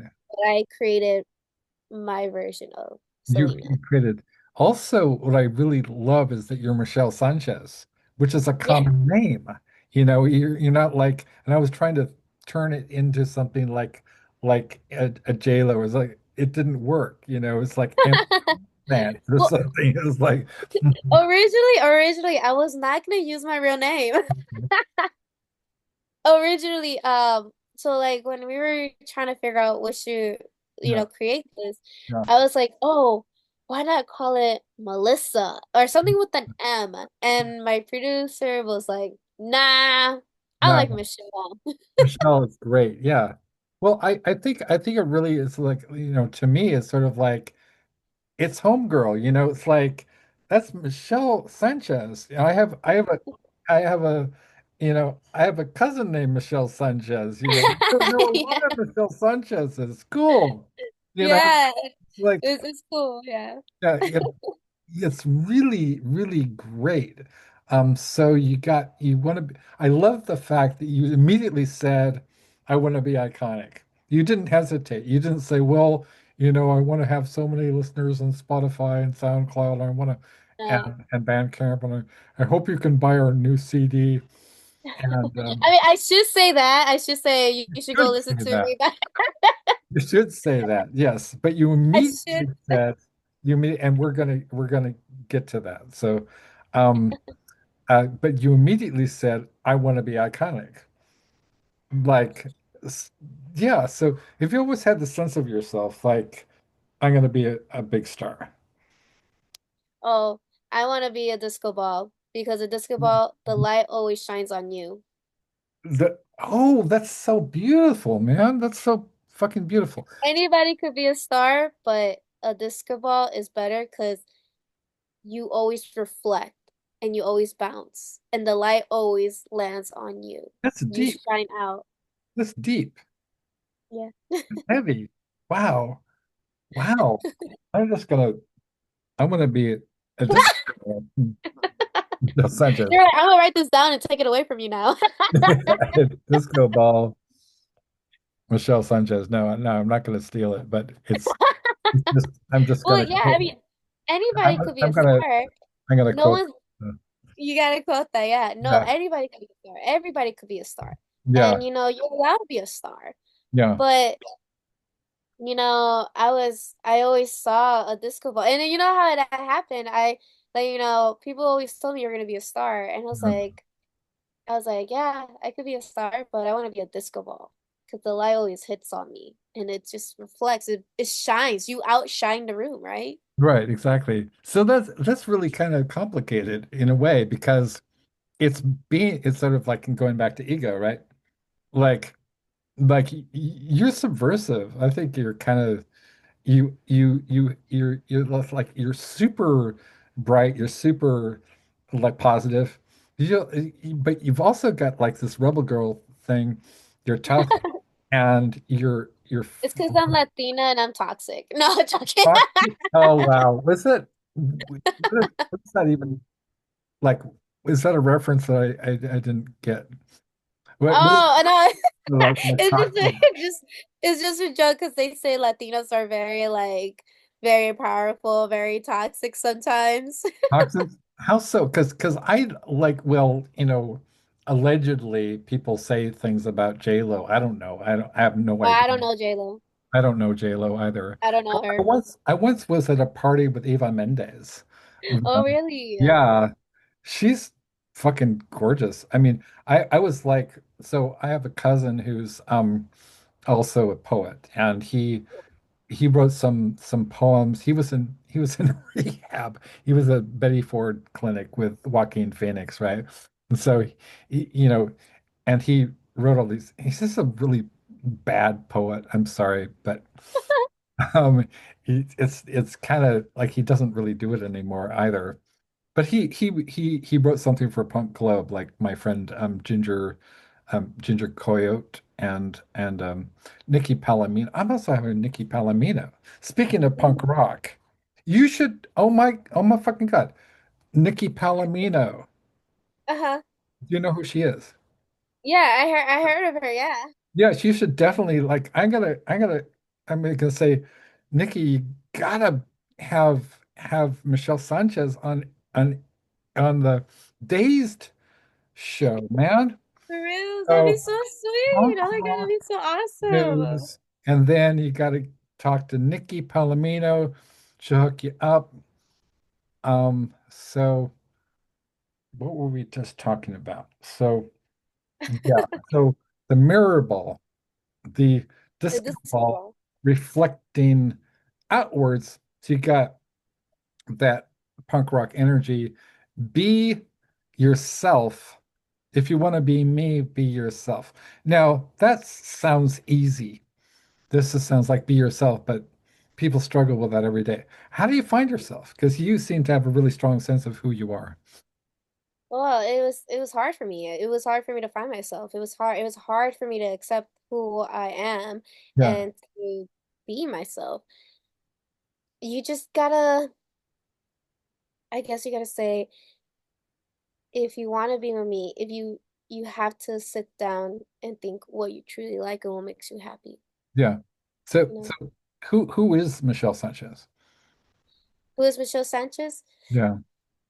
She is this fun punk rock, alternative rock girl that loves to play music, loves to create fashion with music, Mhm. and likes to put words and speak and help out and make sure that you're not alone and that, you know, you could be whatever you want. Don't let nobody take that away from you. That's beautiful. So it's sort of like, and I was just thinking of the song, um, when the music's over by the Doors, right? When the music is your special friend, Dance on Fire, whatever. I just launch myself out without, planning these things. But, when the music is your special friend, right? That lyric. I Mhm. don't know if it was Raymond Zarek or Jim. Um, and I think it's true. I mean, I know a lot of people for whom music is the reason they're alive. I think that, some, musicians like yourself can make a difference. I think if I were depressed or whatever, you know, I know like when I, talked to Lemmy, one time I was just like, hey, man, it's not supposed to be cool or professional to tell musicians that you're a fan. But I'm like, well, who's gatekeeping how I do journalism? You know what I mean? Right. Like, Yeah. if I am a fan, that's why I do this. And I told Lemmy, it's like, hey, you've gotten me through some really, really tough times. He said, that's a very nice thing to say. He didn't say, well, of course, or, fuck off, or, um, Yeah. just he was just very, very humble, centered, present, and real, and is like, thank you, like a friend, you know. And I think that music can be your friend too. And so I think that when people discover you, they'll feel like you are a friend as well, and that you um,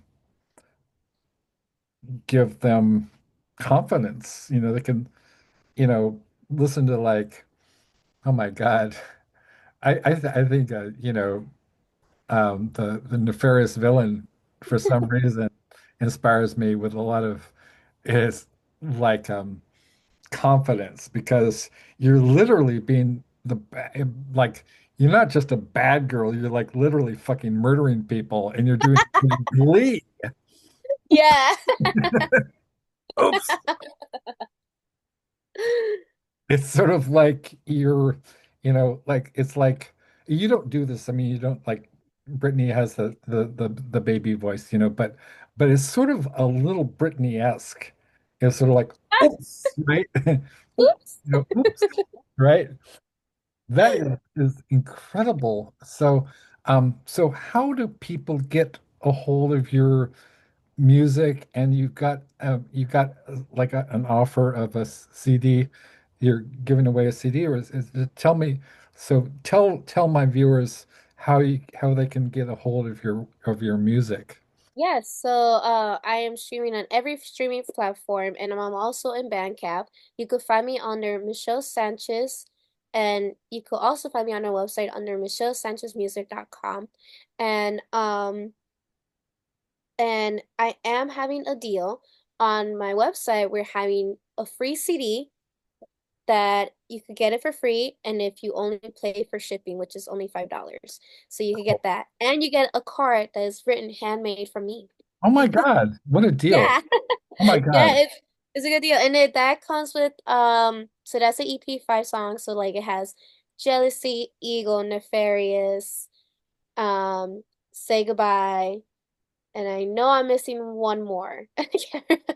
that is that's badass. So it's free except for $5 shipping, handling, and you get a handwritten note.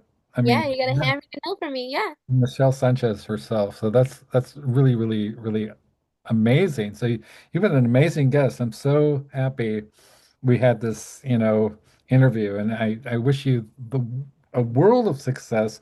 I Thank know you you'll be so a much. huge, huge, huge star. Thank you. Thank you. I'm so happy and honored to be here with you. It was a pleasure to talk to you, and you're just a fun guy. Thank you. We gotta do what the Asian people One do with love. Yeah. the little What, what, heart. what is, I don't even know what that's. That's a little heart. It's Oh, like it's a a little, oh, that's so cute. Yeah, yeah. yeah, So, you gotta go. You put your two fingers like this. yeah.